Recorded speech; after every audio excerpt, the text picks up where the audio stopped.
오늘 이 시간은 제 5장 생명 존중과 안락사 부분입니다. 여러분들도 잘 알지만 세상에서 가장 소중한 것, 그것은 사람의 생명이라고 말할 수가 있습니다. 사람의 생명과 바꿀 수 있는 게 뭐가 있을까요? 그건 아무것도 없죠. 아무리 많은 돈을 준다고 할지라도 우리의 생명과 바꿀 수 있겠습니까? 가장 소중한 게 사람의 생명 문제라고 말할 수가 있겠습니다. 자, 그것은 분명한 사실입니다만은 이제 현실이라고 하는 것을 우리가 또 생각해 볼 필요가 있어요. 즉, 이 안락사 문제는 현실적인 그런 고통과 어려움, 그것을 언제까지 이제 생명 존중이라고 하는 것에 의해서 이런 그 현실적인 고통과 어려움을 우리가 외면할 것인가? 쉽게 말하면 식물인간 상태에서 소생할 가능성이 없는 사람에게 언제까지나 거액의 그런 그 병원 비용을 부담하면서 연명 치료를 계속할 것인가? 그러니까 한 달이면 몇백만 원, 몇천만 원 나오고 그 순식간에 몇억 원 이상 되는 그런 비용을 과연 그 경제적 부담을 감당할 수가 있겠는가? 물론 소생할 가능성이 있다면 우리가 어떤 방법을 통해서든지 병원비를 내서라 위해서 어쨌든 그게 문제가 아니고 사람의 생명을 살리는 일이 우선시 돼야 되겠지만 예를 들면 식물인간 상태에서 소생할 가능성이 전혀 없는 상태에서 과연 언제까지 그런 연명치료를 계속할 것인가? 경제적 부담은 어떻게 할 것인가? 또 가족들의 그런 그 고충과 어려움은 어떻게 할 것인가? 이런 이제 현실적인 문제와 대립되는 그런 부분이 있다고 하는 것입니다. 그런 부분에서 과연 어떻게 하는 것이 가장 좋은 선택이 될까? 참 어려운 문제죠. 단순한 문제고 문제가 아니라는 것이죠. 이제 그래서 오늘 이제 고 안락사 문제에 대한 내용을 다루고 있습니다. 그래서 생명 유지냐, 존엄한 죽음이냐, 이 두 가지 부분에 있어서 어떤 것이 과연 현명한 그 선택일까? 이런 내용들, 또 안락사의 실태와 찬반론에 대한 내용, 또 기독교에서 강조하는 이런 생명 가치에 대한 중요성, 그런 내용들을 살펴보고요. 또 생명을 신성한 것이며 신비의 영역이다. 이런 내용들 그러면서 이제 종합적으로 어떻게 하는 것이 가장 지혜롭고 현명한 부분이 되겠는가, 이런 내용들을 살펴보려고 합니다. 이제 거기에는 여러 가지 용어들도 나옵니다. 그래서 안락사 방법에 있어서 이런 그 적극적 안락사와 이제 소극적 안락사 이런 내용들도 나오고요. 또 적극적 안락사 방법에서는 또한 그 의사 조력 자살이라든지 의사 조력 죽음의 그 차이점이라든지 이런 내용들도 같이 다루고 있습니다. 여러분들이 좀 꼭 한번 알아야 될, 또 한번은 좀 거기에 대해서 한번 깊이 생각해 봐야 될 그런 내용이 담겨 있는 그런 부분이라고 말할 수가 있습니다. 여러분들에게 이 과를 통해서 또 이 수업을 통해서 많은 도움이 되는 그런 좋은 시간 됐으면 좋겠습니다. 그러면 이어서 바로 PPT로 수업을 진행하도록 하겠습니다. 이 시간에는 제5장 생명 존중과 안락사 문제를 같이 나누도록 하겠습니다. 사람의 생명이라고 하는 것은 세상의 그 어떤 것과도 바꿀 수 없는 가장 고귀하고 소중한 것이 바로 사람의 생명이다, 이렇게 말할 수가 있습니다. 자, 과연 이제 이런 생명을 다루는 문제에 있어서 우리가 어떤 태도, 어떤 자세로 다뤄야 될 것인가, 또 인권이라고 하는 그런 부분에 있어서 이런 안락사 문제를 어떻게 우리가 생각하면 좋겠는가 하는 여러 가지 내용들을 같이 살펴보려고 합니다. 우선은 이제 제1장 연명 치료 거부 어떻게 판결할까 하는 내용이에요. 여러분 교재 88쪽과 89쪽에 보면요, 거기 사례 1과 사례 2 두 가지가 나와 있습니다. 하나는 1997년에 보람의 병원 사건, 그 다음에 이제 사례 2는 2008년 김 할머니 사건, 이 두 가지 사건에 대한 사례들이 나와 있습니다. 뭐 교재 나왔지만 잠깐 그 내용을 소개하면요, 우선은 1997년 보람의 병원 사건 부분입니다. 사업에 실패한 후 17년간 무직으로 있던 김 씨는 술에 취하면 상습적으로 아내를 폭행했다. 그러던 중 술에 취해 화장실에 가다 넘어져 머리를 다쳤고, 보호자 없이 서울 시립 보람의 병원으로 후송되어 의사들의 결정하에 뇌수술을 받게 되었다. 그러나 수술 후 호흡에 문제가 생겨 인공호흡기에 의지하게 되었다. 부인 이 씨는 생활고에 병원비 감당이 어려워 회생 가능성이 없는 남편의 퇴원을 요구했고, 의사 양 씨는 퇴원을 만료했지만 부인의 요구에 병원 측에 책임을 묻지 않겠다는 서약서를 받은 후 퇴원을 시켰다. 집으로 옮긴 후 부인은 남편의 호흡기를 제거하고 5분 후 남편은 사망하게 되었다. 이후 부인 이 씨와 의사 양 씨는 검찰에 의해 기소되었다. 이것이 이제 1997년에 있었던 그 보람의 병원 사건입니다. 자, 이 내용 중에서 여기 우리 교재에 있는 것처럼 한번 각자의 입장에서 한번 생각해 보자 하는 것이죠. 만일 내가 판사라면 어떻게 판결하겠는가?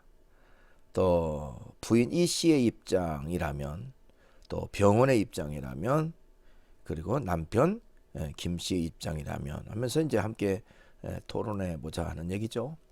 각자 나름대로의 그런 그 의견이 있을 수가 있습니다. 또 여러 가지 고충과 어려움, 이런 것도 있을 수가 있겠죠. 참으로 어려운 그런 문제가 바로 사람의 생명과 관련된 그런 문제라고 말할 수가 있습니다. 그 다음에 이제 사례 2는 2008년 김할머니 사건 부분인데요. 그 내용도 잠깐 보면요, 2008년 김할머니는 폐암 진단을 확진받기 위해 연세대 세브란스 병원에 입원하여 조직검사를 받게 되었다. 조직검사를 받던 중 과다출혈로 뇌손상이 오면서 식물인간 상태에 빠지게 되었다.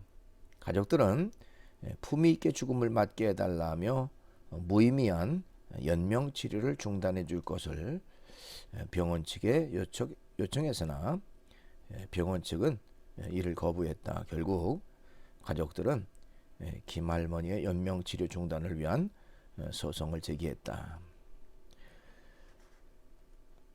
자, 이것이 바로 이제 2008년 김할머니 사건 내용입니다. 자, 내가 판사라면 어떻게 연명치료 중단을 허가하겠는가 하는 얘기.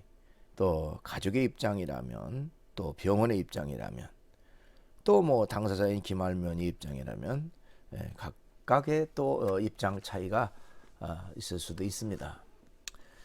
자, 우리가 사람의 생명을 존중한다 하는 부분은 뭐 이루 말할 수 없는 그런 소중함이 사람의 생명이기 때문에 그렇죠.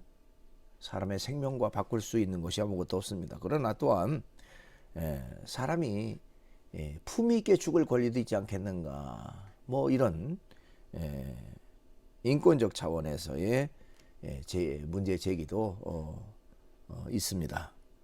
자, 이 둘 사이에 과연 어떤 것이 가장 합리적이고 가장 적합하고 옳은 부분이 되겠는가, 뭐 이런 내용들은 각자의 입장이 서로 이제 다를 수가 있겠죠.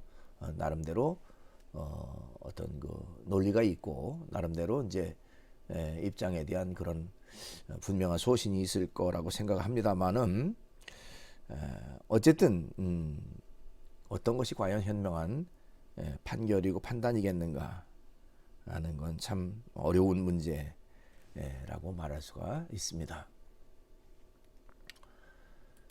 자, 여러분 교재에 거기 88쪽 아랫부분에 보니까요, 그 박스에 연명의료란 무엇인가, 연명의료 또는 연명치료에 대한 그런 내용이 나와서 잠깐 정리해 봅니다. 자, 연명의료, 연명치료라고 하는 것은 임종 과정에 있는 환자에게 하는 심폐소생술, 또 혈액투석, 또 항암제 투여, 인공호흡기 착용의 의학적 시술로서 치료 효과 없이 임종 과정의 기간만을 연장하는 것을 말한다. 그래서 연명의료결정법 제2조 정의 부분에 있어서 사항에 이제 그 기술되어 있습니다. 그래서 연명의료 치료라는 것은 그 환자 스스로 어떤 그 생명을 지탱할 수 없는 그런 상태 속에서 의학적인 도움을 받아서 생명을 연장하는 그런 그 상태를 연명의료 또는 연명치료라고 말합니다. 이제 심폐소생술, 혈액투석, 항암제 투여, 인공호흡기 착용, 뭐 이런 것들을 통해서 이제 생명을 연장하는 그런 과정을 연명의료, 연명치료라고 말합니다. 자, 이제 우리가 이번 그 장에서 다루는 이런 존엄사 부분에 대한 내용입니다. 존엄사라고 하는 것은 무엇인가 하는 것이죠. 자, 존엄사란 연명치료를 거부할 수 있는 권리를 환자에게 부여하여 자연스러운 사망에 이르게 하는 조치를 의미한다, 이렇게 말할 수 있습니다. 그러니까 소생할 가능성이 없는 그런 환자에게 사실 언제까지 연명치료를 지속할 것인가 하는 것이죠. 참 난해한 문제예요. 중환자실에서 입원해서 산소호흡기를 끼고 연명치료를 받는다는 것이 현실적으로는 사실 엄청난 그런 그 경제적 부담이 들어가는 그런 문제라고 말할 수가 있습니다. 뭐 한 달에 몇백만 원, 또 몇천만 원 들어가는 그런 어떤 그 비용이 부담이 되고요. 그러다 보면 뭐 엄청나게 이런 그 눈덩이처럼 불어나는 경제적 부담을 어떻게 감당하는가. 근데 사실 살아날 가망성이 있고 회생할 가망성이 있다면야 어떤 방법을 쓰든지 연명치료를 통해서 지속할 수도 있겠지만, 사실 살아날 또 회생할 가망성이 없는 환자에게 언제까지 그런 엄청난 경제적 부담을 감당하면서 연명치료를 계속할 것인가 하는 것은 굉장히 좀 어려운 결정, 어려운 문제라고 말할 수가 있습니다. 자, 그런 면에서 이제 이런 존엄사라고 하는 것은 이런 자연스러운 사망에 이르게 하는 즉 연명 치료를 중단함으로써 자연스러운 사망에 이르게 하는 조치를 얘기한다. 이렇게 말할 수가 있습니다. 자, 우리나라에서는 2018년 이후 제한된 상황에 따라 존엄사를 인정하는 법률이 입법되어 시행되고 있습니다. 근데 사실 이게 굉장히 조심스러운 문제고 굉장히 사실은 어려운 문제죠. 왜냐하면 서두에도 얘기했지만은 사람의 생명이라고 하는 것은 어떤 것과도 바꿀 수 없는 가장 고귀하고 가장 소중한 것이기 때문에 쉽게 판단하거나 쉽게 결정할 그런 부분이 아니라고 하는 것입니다. 그래서 이제 우리나라도 늦게 2018년에 이제 제한적으로 이것을 이제 시행하고 있는데요. 이 법에 의하면 환자가 스스로 연명 치료 중단 의사를 문서에 남겼거나 또 가족이 2인 이상이 환자가 연명 치료 중단을 원했다는 것을 증명하면 의사 2인의 확인을 통해 연명 치료 중단을 결정할 수 있도록 그렇게 했습니다. 그러니까 쉽게 판단하고 쉽게 결정할 문제가 아니기 때문에 아주 신중하게 이 연명 치료 거부의 문제를 허용할 수밖에 없는 그런 상황이라고 말할 수가 있습니다. 여기까지도 우리나라는 이제 굉장히 오랜 동안 논의를 거치고 또 거기에 대한 어떤 그 토론을 거쳐서 이런 단계에 이르게 됐다 이렇게 말할 수가 있습니다. 자, 이제 두 번째 생명 유지냐 존엄한 죽음이냐 이제 요 두 가지의 갈림길에서 어떤 것을 선택할 것인가 뭐 이런 내용입니다. 아까 서두에 나와 있던 이 보라매 병원 사건, 그 1997년 보라매 병원 사건에서 법원은 산소호흡기를 제거한 아내에게는 살인죄, 또 의료인에게는 살인 방조죄로 판결했습니다. 그 당시만 해도 그것은 사회적 논의도 없었고 또 아주 엄격한 그런 생명 존중을 우선시하는 즉 존엄사에 대한 논의 자체가 없었던 때이기 때문에 엄격한 이제 그 잣대를 댔던 것이죠. 그래서 살인죄 또 의료진에게는 살인 방조죄로 판결을 했습니다. 자, 이 판결은 생명 유지 및 생명 존중과 책임을 강조하게 된 그런 판결이라고 말할 수가 있어요. 어떻게 보면 원론적인 판결이죠. 생명 존중이라고 하는 거, 생명 유지라고 하는 거, 이것은 뭐 가장 근본적이고 또 가장 원초적인 그런 어떤 인간의 존엄을 얘기하기 때문에 그렇습니다. 자, 그런데 이제 문제는 조금씩 변화의 조짐이 이루어졌다는 것입니다. 즉 안락사 부분에 있어서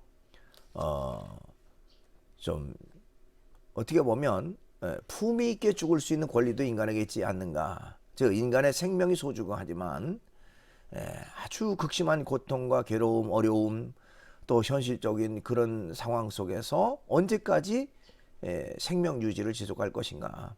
그런 면에서 이런 존엄사 부분도 좀 우리가 논의를 해야 되지 않겠는 것이 이제 해야 되지 않겠는가 하는 내용이 그 뒤에 많이 활발하게 논의가 이루어져서 결국에는 그 김씨 할머니 사건에서 법원은 가족들의 요청을 받아들이게 됩니다. 그러니까 97년 사건과 2008년 김할머니 사건이 이루어지는데 뭐 불과 한 10년 정도의 차이에서 완전히 상반되는 그런 어떤 판결이 이루어지게 된 거예요.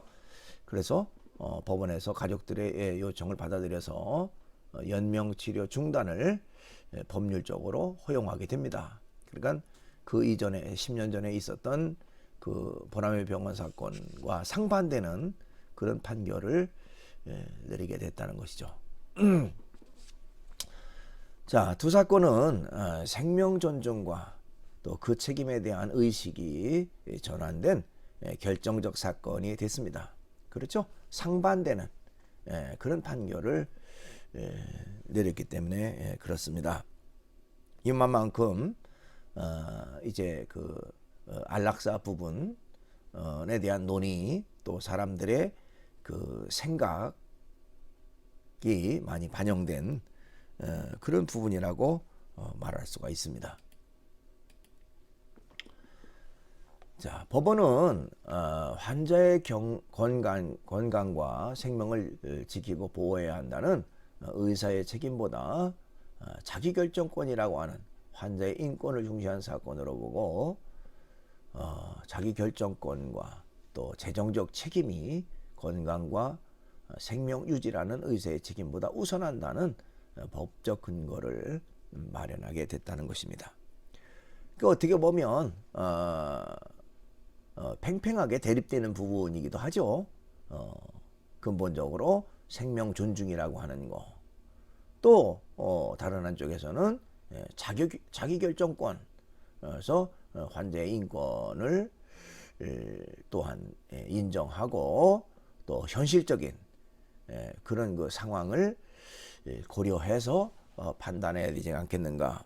이런 것들이 이제 상충되는 부분에 있어서 과거의 판결은 전적으로 사람의 생명과 생명 유지라고 하는 쪽에 무게를 뒀다면 서서히 현실적인 그런 그 고려를 받아들이는 그런 부분으로 약간씩은 달라지고 있다는 것을 우리가 알게 됩니다.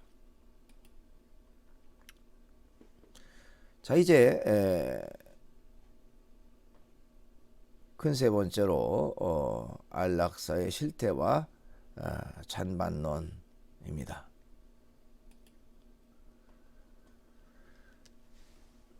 우선 이제 안락사의 여러 가지 방법들에 대한 내용을 좀 우리가 알 필요가 있습니다.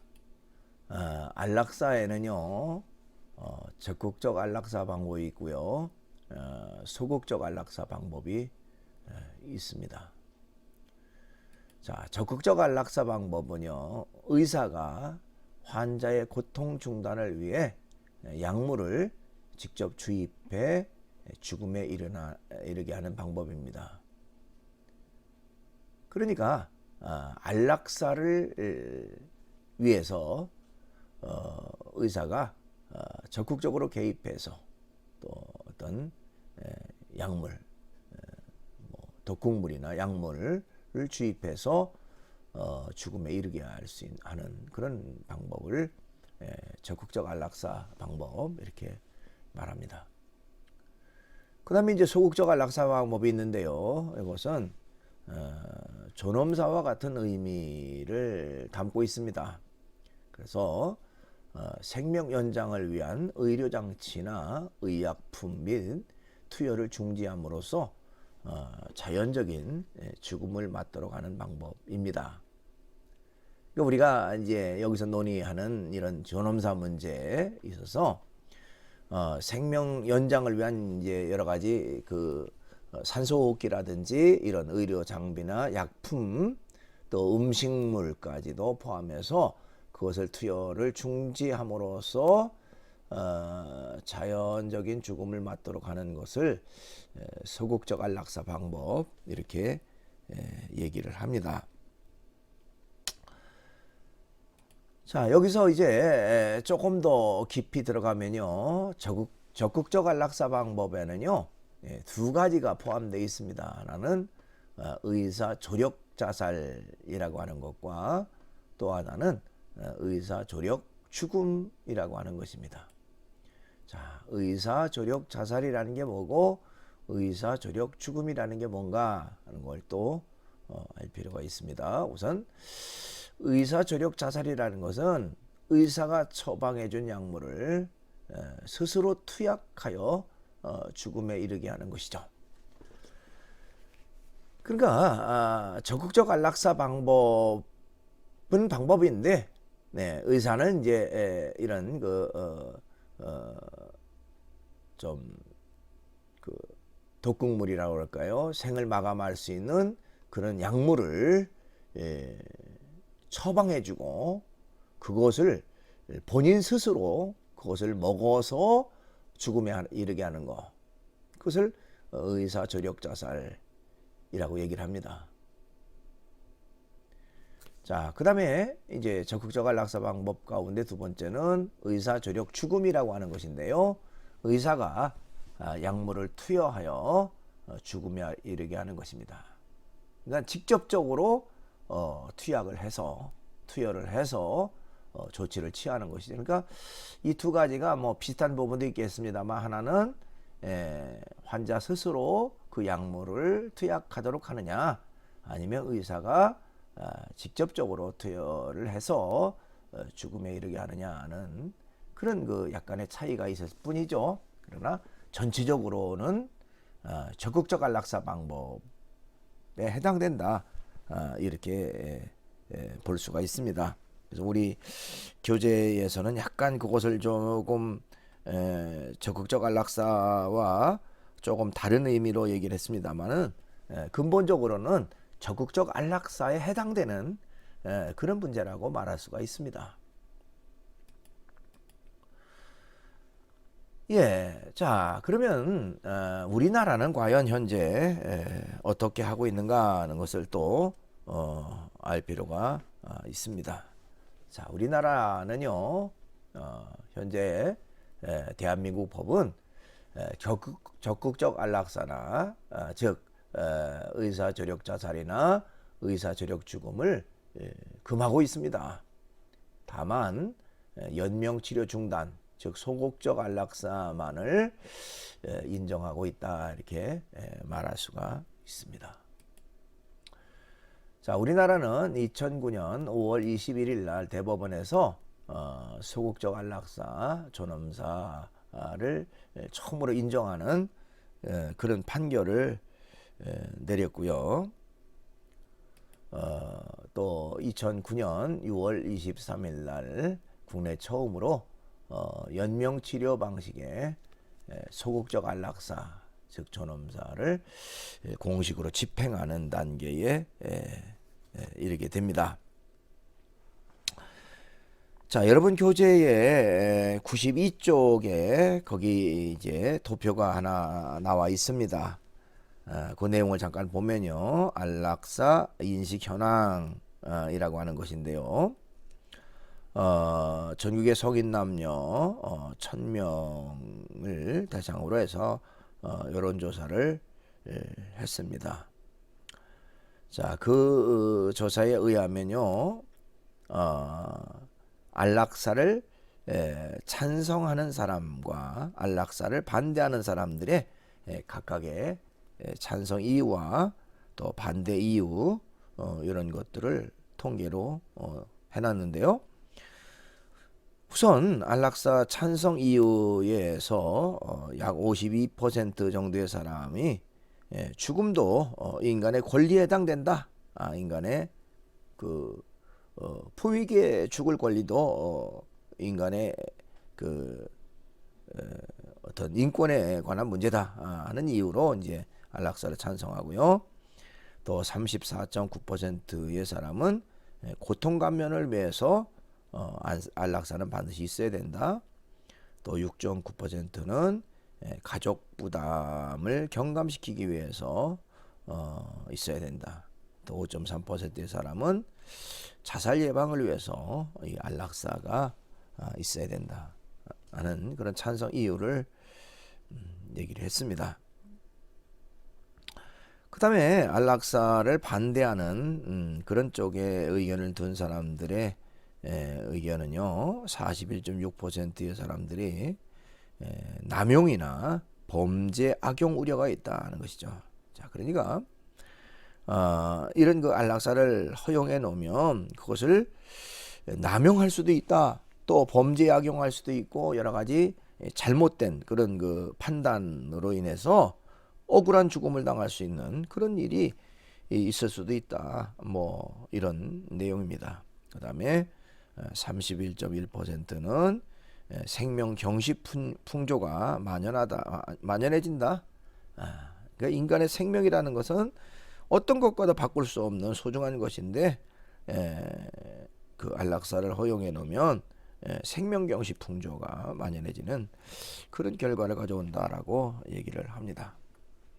그 다음에 15.4%의 사람들은 소생 가능성을 차단하는 것이다 하는 것이죠. 원초적으로 사람의 생명이 언젠가 또 소생할 수도 있고 기적처럼 생환할 수 있는 그런 가능성이 있는데 아예 근원적으로 소생 가능성을 차단하는 일이기 때문에 안락사를 반대한다.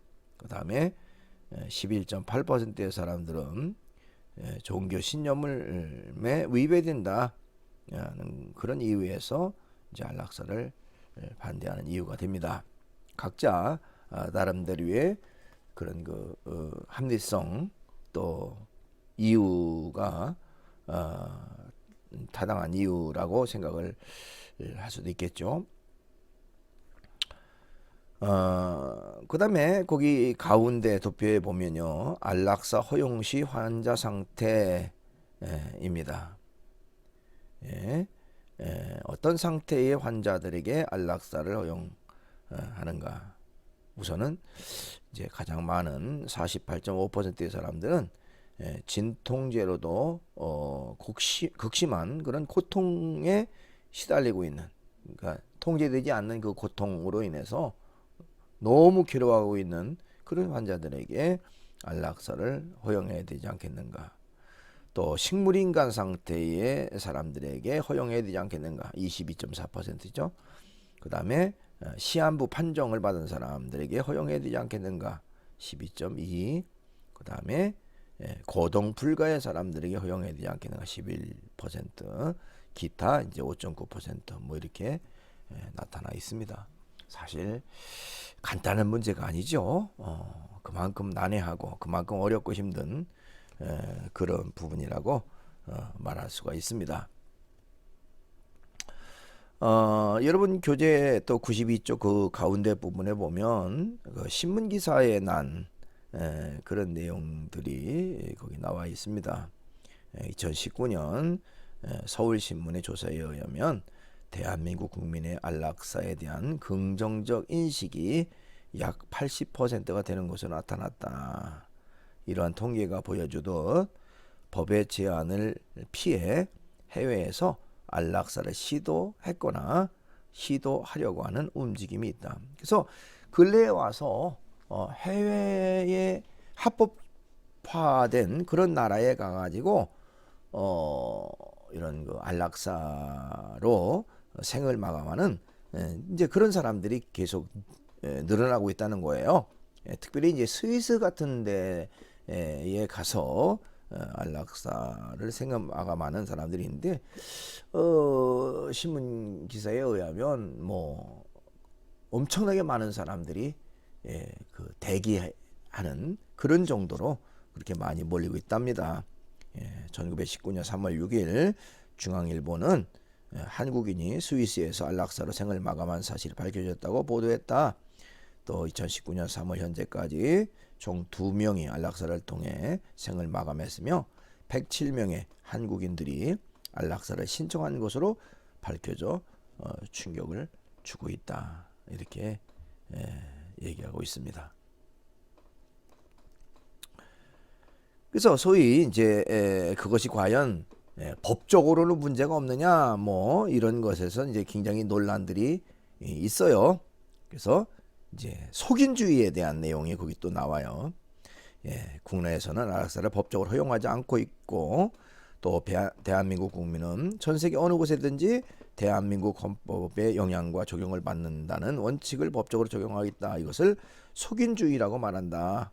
그래서 어느 곳에 있든지 속인주의에 의하면 법적으로 허용되진 않지만 그럼에도 불구하고 이러한 강제적 법적 제재를 피해서 국내법에 제도적 효력이 미치지 않는 외국까지 가서 또 안락사를 통해 생을 마감하고 또 앞으로 안락사를 희망하고 있는 사람들이 있다는 측면에서 일각에서는 국내에서도 안락사를 허용해야 되지 않겠는가, 이제 그런 주장들을 하고 있는 사람들이 많이 있습니다. 그래서 영국이나 네덜란드, 독일, 스위스는 안락사 존엄사를 포괄적으로 인정하는 그런 국가들이 되어집니다. 그래서 안락사와 존엄사를 인정한다면 이 모든 결정의 근거는 자기결정권에 의해서 이루어진다는 것이죠. 아까도 얘기했지만 인간 생명의 존엄성이라고 하는 것을 어떻게 해석하느냐, 생명 자체에 대한 존엄도 존엄이지만 또한 인간 스스로 자기의 생명을 결정할 수 있는 그런 어떤 결정권도 인간 존엄에 해당되지 않겠는가, 이런 어떤 상반된 논리가 대립이 되는 그런 부분이라고 말할 수가 있습니다.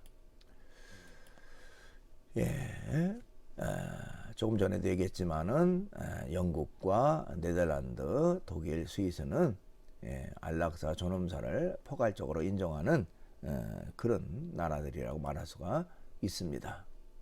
자, 안락사 존엄사를 인정한다면 모든 결정의 근거는 자기결정권에 있다, 이렇게 말할 수가 있어요. 자기결정권이라고 하는 것은 모든 살아있는 인류가 가진 가장 기본적인 권리이고 권리임의 자유다, 이렇게 말할 수 있습니다. 어떻게 보면 자신의 권리에 해당되지 않겠는가 하는 그런 주장이에요. 그러나 과연 그것이 아무런 제재 없이 허용된다면 얼마나 무질서하고 얼마나 사람 생명에 대한 경시 현상이 나타날 것인가. 사람은 때로는 어떤 그 상황을 비관하거나 또 순간적인 잘못된 판단이나 감정 폭발로 인해서 또 예기치 않는 이런 행동으로 연결될 수가 있는데, 과연 그런 것까지도 다 자기결정권이라고 하는 그런 이유로 허용한다면 얼마나 큰 문제로 연결될 것인가 하는 것입니다. 그렇죠? 그러나 이러한 자기결정권이 생명의 가치라는 측면과 비교하여 무엇이 우선하는 것인가는 심각하게 논의가 되어야 될 그런 주제고, 가장 깊이 있는 논의가 있어야 되고 가장 어떻게 보면 중요한 그런 논의라고 말할 수가 있어요. 그러니까 쉽게 판단할 그런 단순하고 간단한 그런 문제가 아니다, 이렇게 말할 수가 있습니다. 이제 사람 생명의 존중에 대한 그런 내용들이 이제 쭉 여러분 교재의 93쪽 중간 부분에 나와요.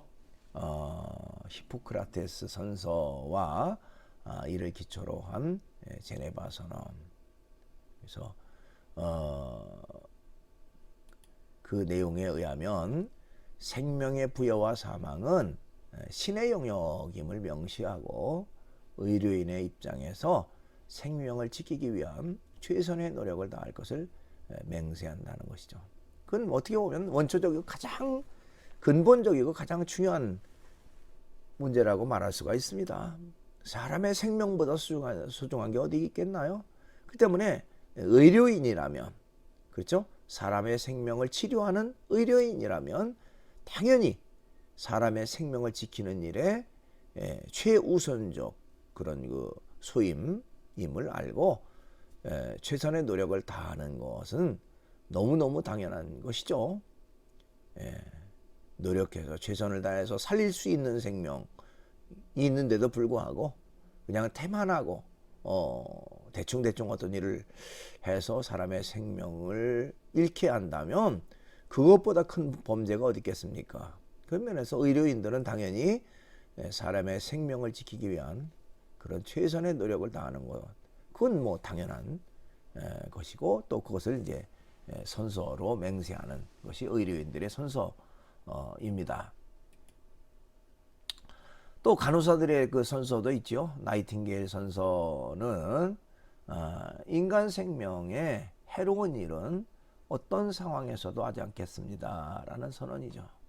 그렇죠. 그러니까 사람 생명 존중이라고 하는 그 최대의 가치, 그것에 위배되는 일을 절대로 하지 않겠다.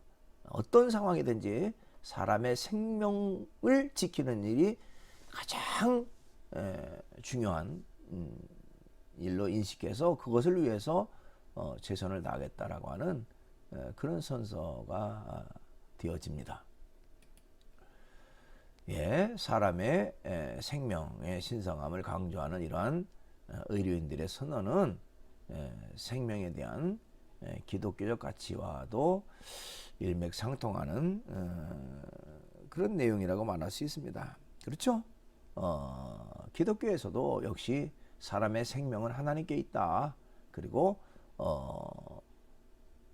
우리가 어떤 일이든지 사람의 생명을 지키는 일에 최우선적 가치를 두고 최선을 다해야 된다는 것은 뭐 기독교적 가치만이 아니라 보편적 사람들의 그런 그 가치라고 말할 수가 있습니다.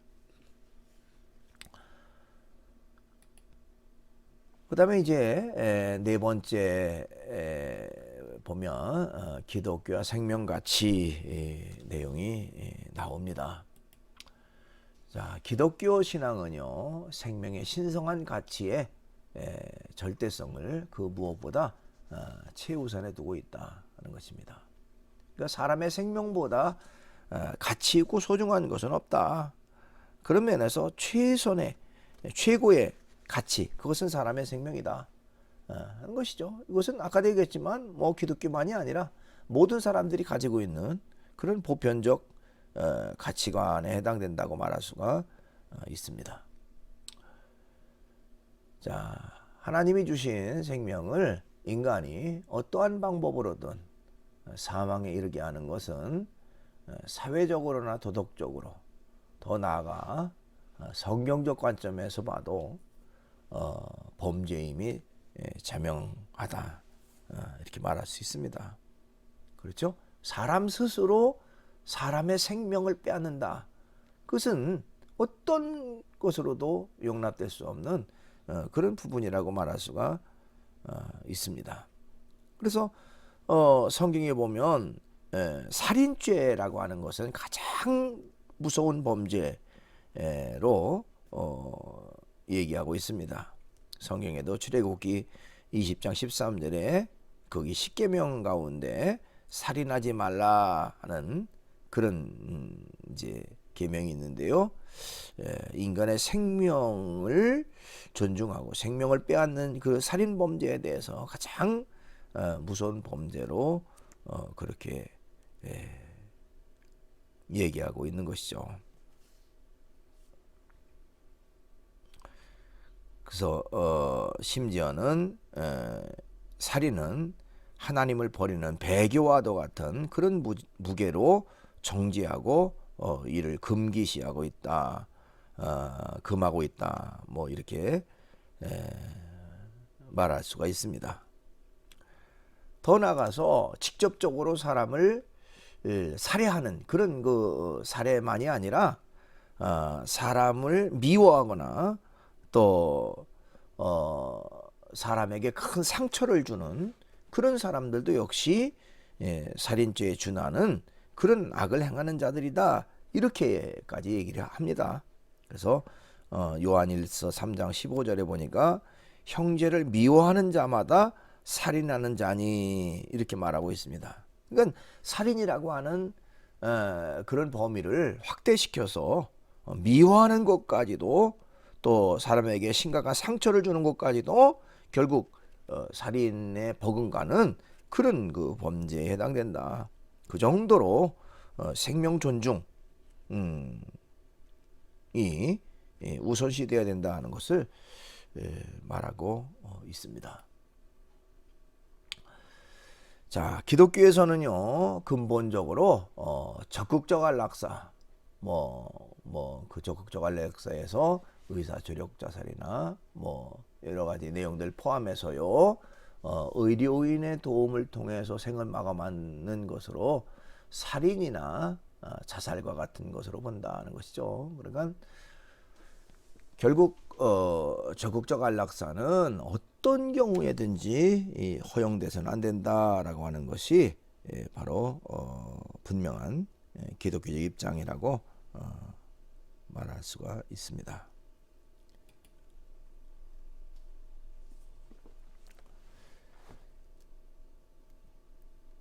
예, 그 다음에 이제 5번 생명은 신성하며 신비의 영역이다 하는 것입니다.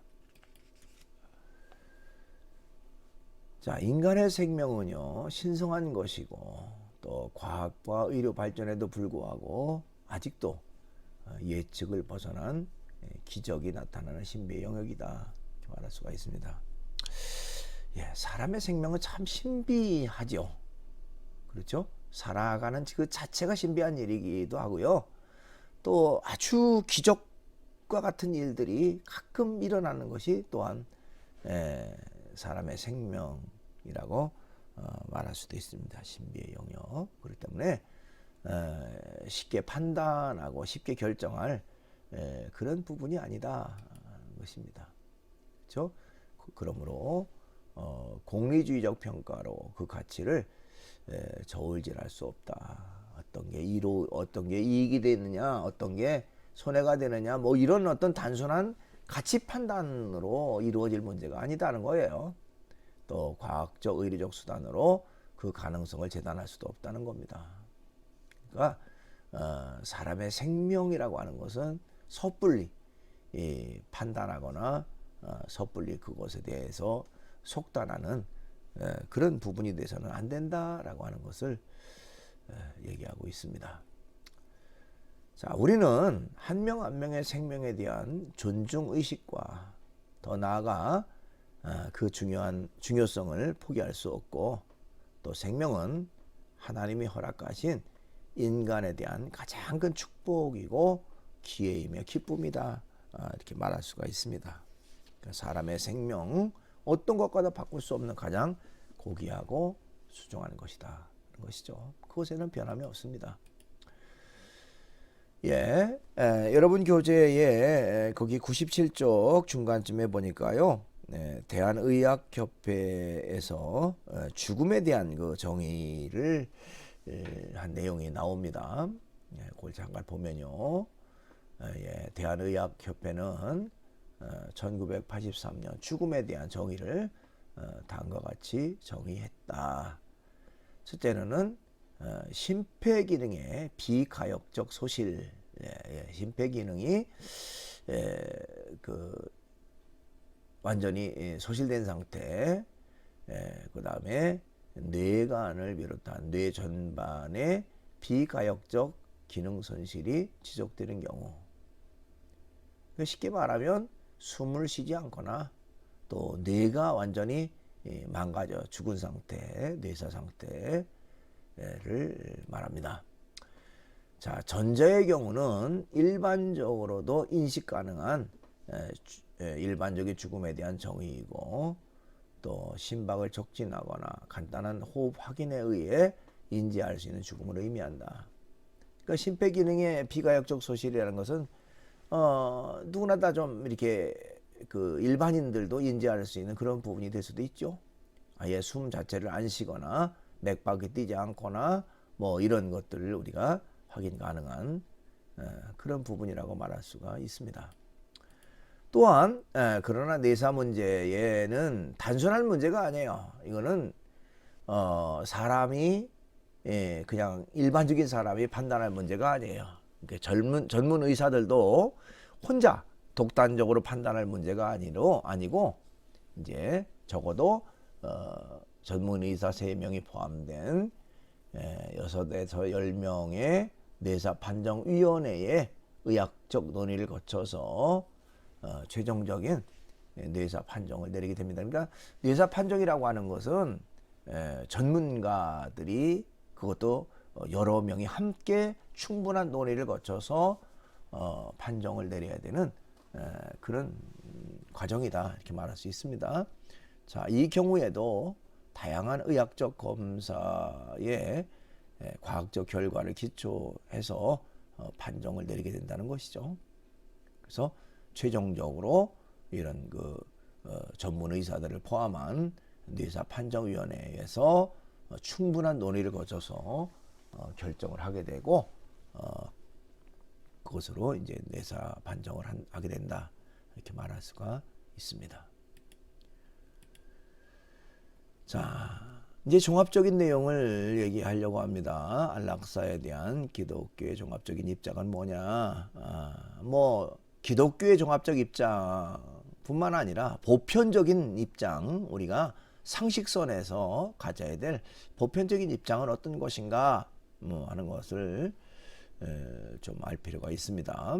우선 어떤 경우에든지 적극적 안락사나 또 의사 조력 자살이나 의사 조력 죽음이나 그런 것들을 허용해서는 안 된다 하는 것입니다. 그것은 있을 수가 없다는 것이죠.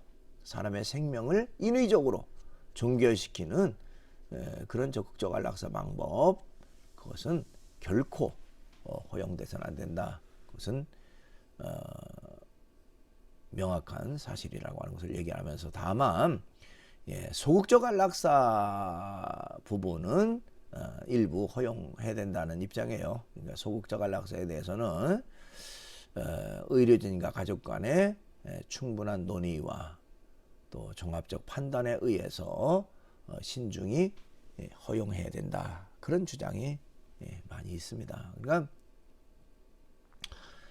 소극적 안락사라는 것은 아까도 얘기했지만은 연명 치료를 위한 장치를 제거하는 그런 상태를 말합니다. 근데 그런 때에도 의료진과 가족 간의 충분한 논의가 또 종합적 판단이 신중하게 이루어져야 허용할 수 있는 그런 부분이다. 쉽게 섣불리 단순하게 생각해야 될 그런 문제가 아니다라고 하는 것을 말할 수가 있습니다. 마가복음 8장 36절에 보니까요, 사람이 온 세상을 얻는다 해도 자기 목숨을 잃어버린다면 무슨 유익이 있겠는가 하는 내용이 나와요. 이게 이제 사람의 온 천하보다 귀하다 뭐 그런 내용과 같은 맥락입니다. 그렇죠. 만약에 몇십억 원, 몇백억 원, 뭐 아무리 많은 돈을 준다고 해도 내 생명과 바꾸자고 하면 바꿀 사람 있겠습니까? 그렇죠. 세상에 가장 고귀한 게 자기의 생명인데 자기의 생명을 잃는다면 무슨 소용이 있겠어요? 그렇죠? 그만큼 인간의 생명은 고귀하고 소중한 것이다. 이렇게 말할 수가 있습니다. 또한 마가복음 8장 37절에도요. 사람이 자기 목숨을 무엇과 바꿀 수 있겠는가? 이제 비슷한 내용입니다. 그래서 어떤 것과도 바꿀 수 없는 고귀한 것이 바로 사람의 생명이다 하는 것이죠. 그래서 오늘 이런 안락사 문제, 이것은 참 어려운 문제고 또 복잡한 그런 문제라고 말할 수가 있습니다. 사람의 생명 존중, 어떤 것과도 바꿀 수가 없다. 그러나 현실이라고 하는 것을 또 무시할 수는 없다는 것이죠. 그렇죠? 식물인가 상태에서 회생할 가능성이 전혀 없는 상태에서 과연 언제까지 그 생명 연장을 위한 여러 가지 그 연명 치료를 지속할 것인가? 또 엄청난 그 경제적 부담은 어떻게 해야 될 것인가? 뭐 이런 것들을 생각한다면 이게 단순한 문제가 아니라는 거죠. 그런 면에서 가장 신중하고 가장 현명하고 가장 바람직한 판단이 필요한 부분이 이런 안락사 문제라고 말할 수가 있습니다. 그래서 가장 중요한 것은 어떤 경우에든지 적극적 안락사, 뭐 의사 조력 자살, 또 의사 조력 죽음 그 자체는 허용돼서는 안 된다라고 하는 것은 분명한 사실이라는 거예요. 다만 이제 소극적 안락사 부분에 있어서도 는 일부적으로 우리가 인정을 할 수는 있겠지만 그것도 쉽게 판단하고 쉽게 결정할 문제가 아니고 충분한 논의를 거쳐서 종합적으로 판단해서 결정할 그런 부분이라는 것을 우리가 살펴봤습니다. 오늘은 이렇게 정리하도록 하겠습니다. 수고 많았습니다.